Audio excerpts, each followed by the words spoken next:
Global efforts towards finding a potent vaccine against the coronavirus continues, with some countries, including Russia, the UK, China, and the USA, announcing some breakthrough at one time or the other.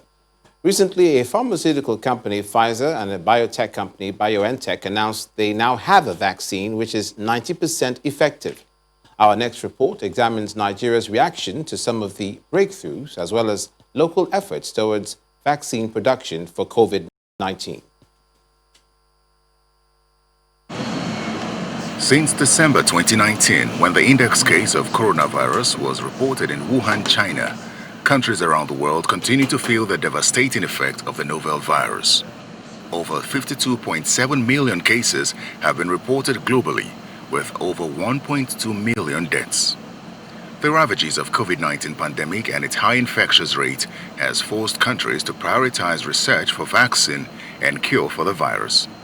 For instance, the World Health Organization is driving international efforts towards finding a potent COVID-19 vaccine.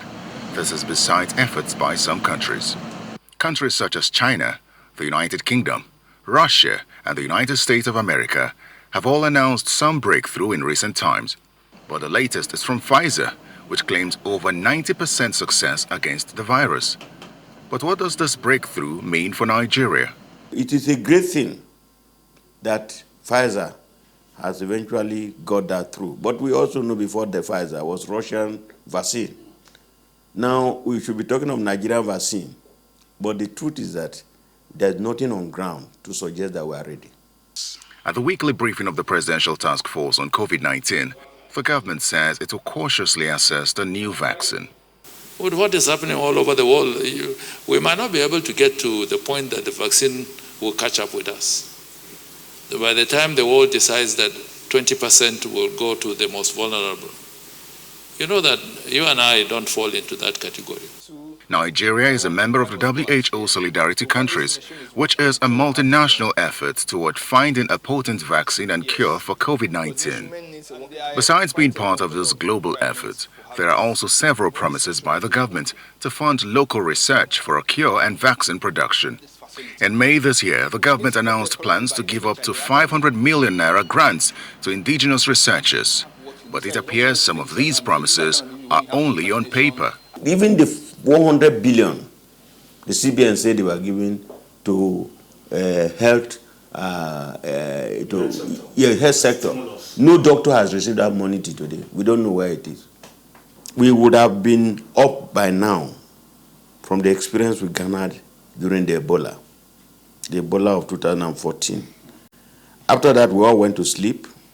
Policy issues were not considered. Even publications, including vaccine production. Unfortunately, I think that we missed that, and we will likely to miss the issue of COVID. Nigeria's vaccine production laboratory was established in 1940, and it remained very active until 1991, producing vaccines for yellow fever, smallpox, and rabies. If that momentum was sustained, Nigeria would have perhaps by now developed vaccines for other killer diseases such as Lassa fever, meningitis, measles, Ebola, and with a brighter hope for a local vaccine for COVID-19. Let's discuss this issue further, and joining us live from our Kanu studios is the Director, Center for Infectious Disease Research, Bayero University, Kanu, Professor Isa Sadiq-Abubakar. You're welcome to the News at 10. Thank you very much. What is your reaction to the recent announcement by Pfizer and BioNTech of its breakthrough in the COVID-19 vaccine production, especially given the time it's taken to record this feat amidst the global effort for the vaccine? Thank you.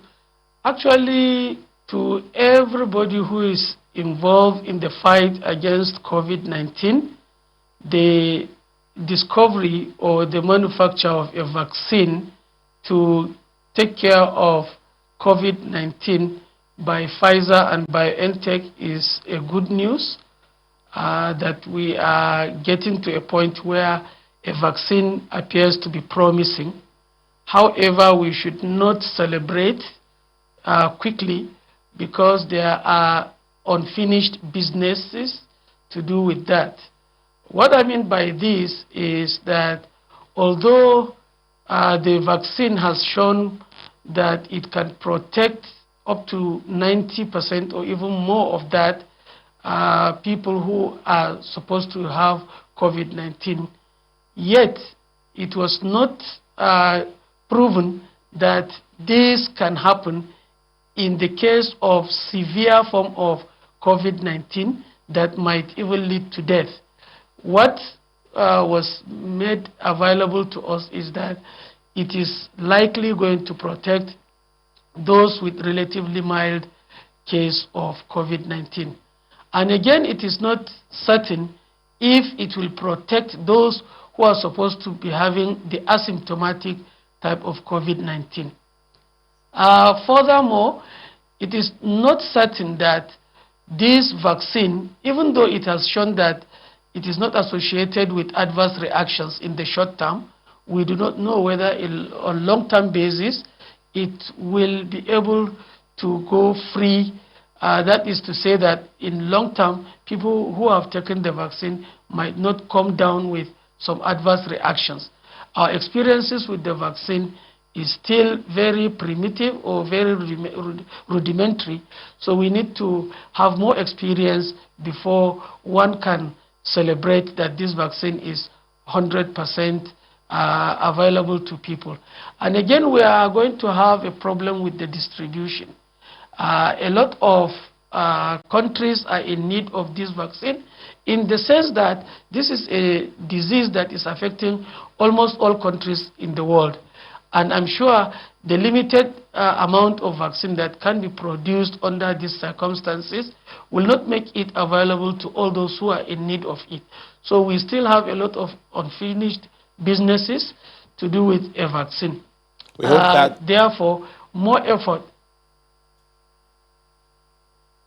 Yes, Professor, we hope that distribution issue, when we get to that bridge, we can cross it as quickly as possible. Russia had earlier announced a similar breakthrough, just as Pfizer and BioNTech. Why do you think that did not receive much attention around the world?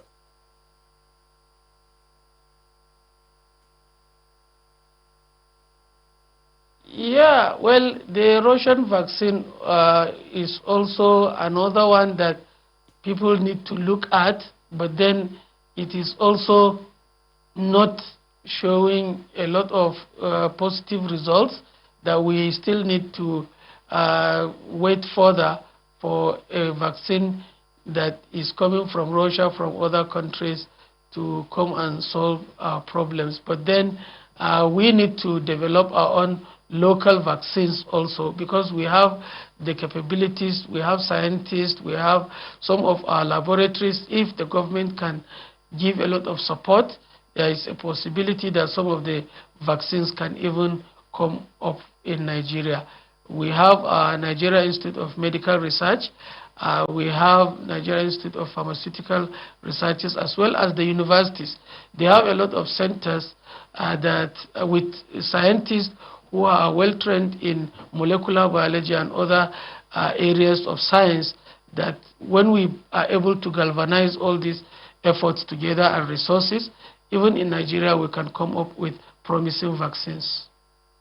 We certainly hope that turns out to be the case. We know that we have respected scientific minds, especially outside the country as well as here. Thank you so much, Professor Sadiq-Abubakar of the Bayero University. Thank you very much.